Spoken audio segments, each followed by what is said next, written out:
Yoi.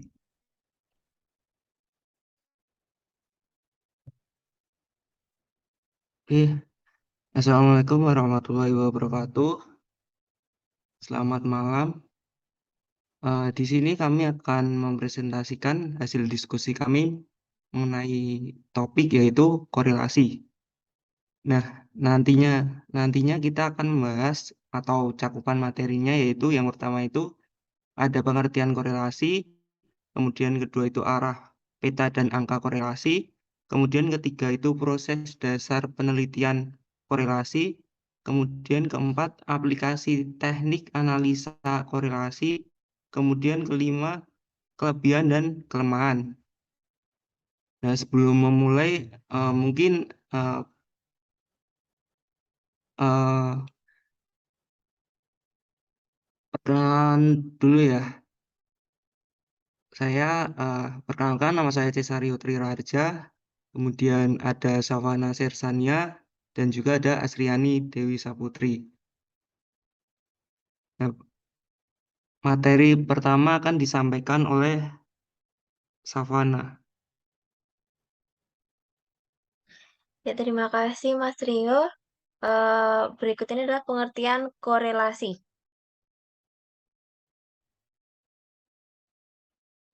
Kata korelasi berasal dari bahasa Inggris.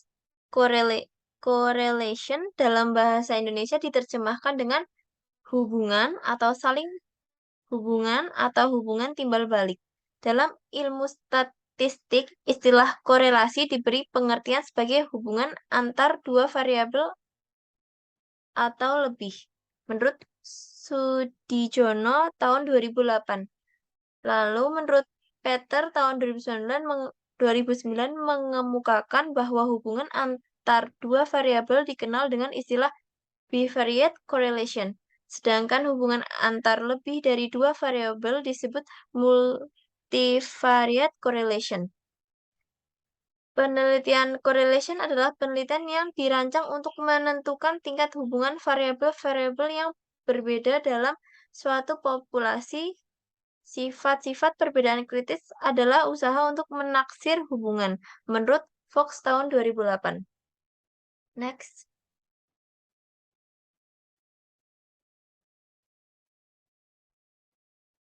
Sementara untuk Sutrisno tahun 2007, penelitian korelasional melibatkan pengumpulan data untuk menentukan apakah dan untuk tingkat apa terdapat hubungan antara dua atau lebih variabel yang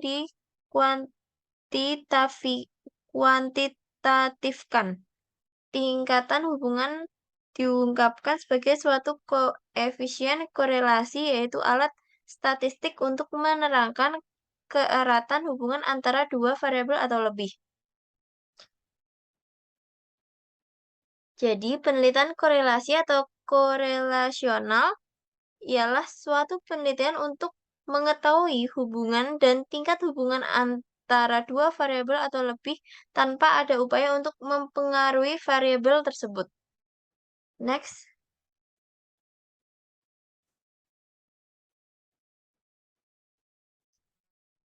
Untuk materi kedua yaitu arah peta dan angka korelasi. Yang pertama, arah korelasi. Hubungan antara variabel itu jika ditilik dari segi arahnya dapat dibedakan menjadi dua macam, yaitu hubungan yang sifatnya satu arah dan hubungan yang sifatnya berlawanan arah. Hubungan yang bersifat searah diberi nama korelasi positif, sedangkan hubungan yang sifatnya berlawanan arah disebut korelasi negatif. Korelasi positif ialah jika dua variabel atau lebih yang berkorelasi berjalan paralel. Artinya bahwa hubungan tersebut menunjukkan arah yang sama. Misalnya, apabila variabel X mengalami kenaikan atau pertambahan akan diikuti pula dengan kenaikan atau pertambahan pada variabel Y, atau sebaliknya. Contohnya, kenaikan harga BBM diikuti dengan kenaikan ongkos angkutan. Sebaliknya, jika harga BBM rendah, maka ongkos angkutan pun murah. Lalu korelasi negatif adalah jika dua variabel atau lebih yang berkorelasi itu berjalan dengan arah yang berlawanan, bertentangan, atau berbalikan. Hal ini berarti bahwa kenaikan atau pertambahan pada variabel X akan diikuti dengan penurunan atau pengurangan pada variabel Y. Misalnya, makin meningkatnya kesadaran hukum di kalangan masyarakat diikuti dengan makin menurunnya angka kejahatan atau angka pelanggaran. Makin giat berlatih, makin sedikit kesalahan yang diperbuat oleh seseorang. Makin kurang dihayati ajaran agama oleh para remaja akan diikuti oleh makin meningkatnya frekuensi kenakalan remaja. Next. Yang kedua, peta korelasi, yaitu arah hubungan variabel yang dicari korelasinya. Dapat diamati melalui sebuah peta atau diagram yang dikenal dengan istilah peta korelasi. Dalam peta korelasi ini dapat dilihat pencaran titik atau momen dari variabel yang sedang dicari korelasinya. Karena itu, peta korelasi juga disebut scatter diagram, yaitu diagram pencaran titik. Next.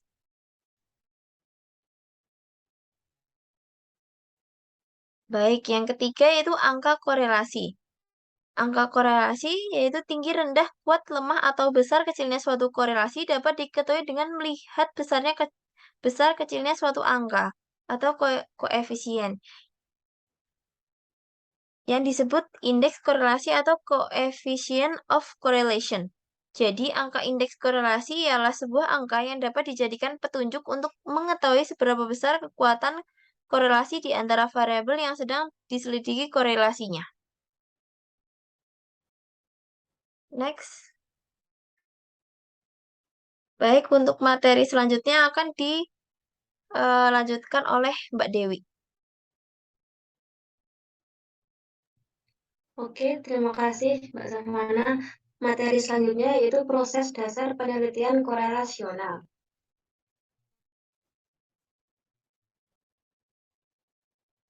Apabila dua variabel dikorelasikan, hasilnya adalah koefisien korelasi.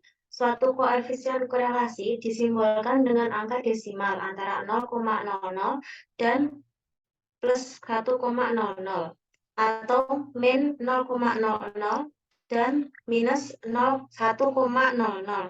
yang mengindikasikan derajat hubungan dua variabel. Jika koefisien mendekati positif 1,00, kedua variabel tersebut mempunyai hubungan positif.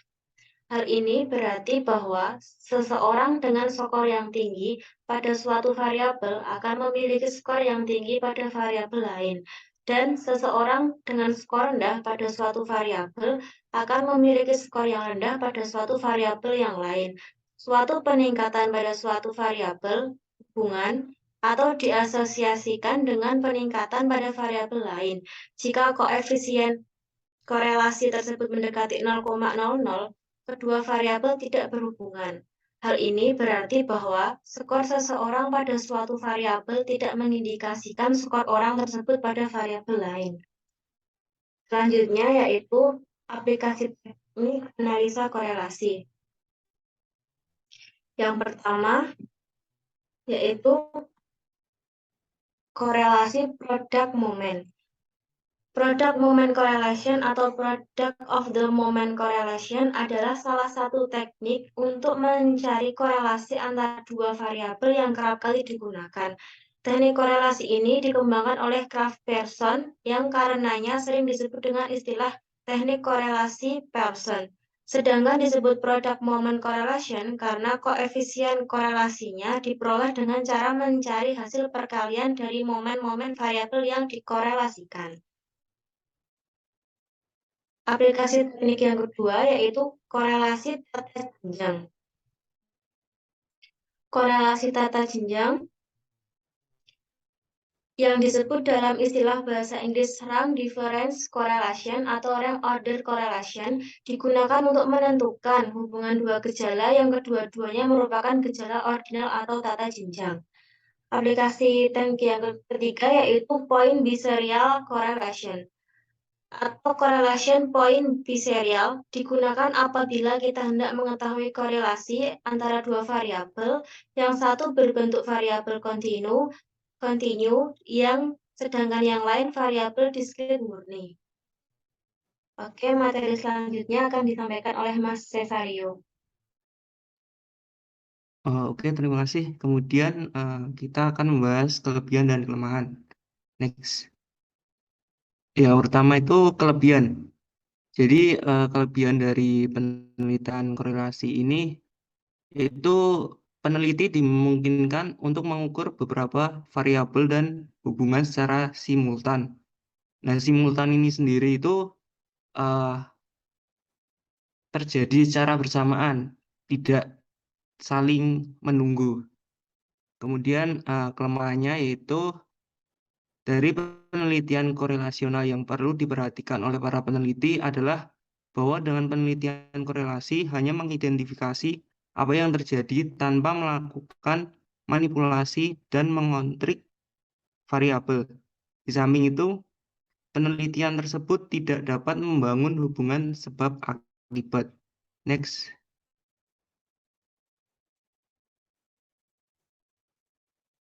Nah, kesimpulan dari eh, materi ini yaitu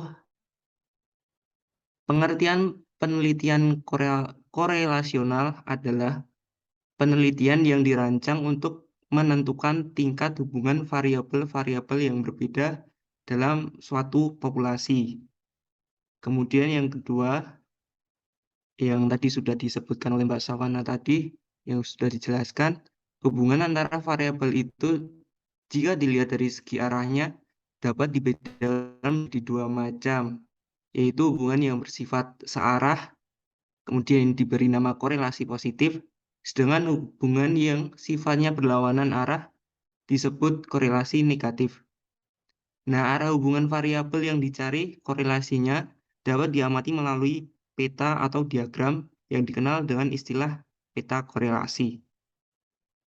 Kemudian aplikasi teknik analisa korelasi itu dibagi menjadi 3, yaitu yang pertama itu korelasi produk momen, kemudian yang kedua korelasi tata jenjang, kemudian yang ketiga point Besserial correlation. Next.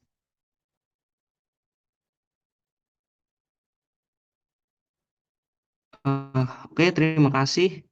Eh, Seperti itu presentasi dari kelompok kami dan hasil diskusi dari kelompok kami. Apabila ada yang ditanyakan bisa menghubungi salah satu dari kami dan kami meminta maaf apabila ada salah pengucapan. Nah, sekian dari kelompok kami. Eh, Terima kasih. Saya tutup. Assalamualaikum warahmatullahi wabarakatuh.